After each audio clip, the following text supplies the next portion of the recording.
early in the morning, we were able to arrest 2 suspects. One had been arrested earlier. So in total, yesterday we were able to arrest 3 people.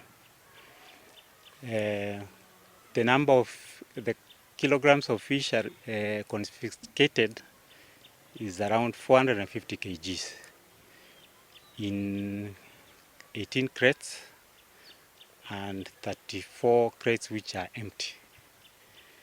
So one of the challenges we are facing, these activities are usually carried out mostly at night in the cover of darkness, and the people who are doing this use all manner of means to get into the park. Some walk through the fence by short-circuiting the electric fence and walk up to the lake where they are able to carry out the fishing.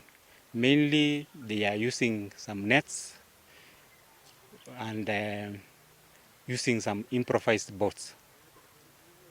They no longer use the engine boats they were using earlier. So you can imagine it's not easy to arrest somebody at night. You can also imagine the expansiveness of the park. So these people are getting, there is no one permanent route which they are using.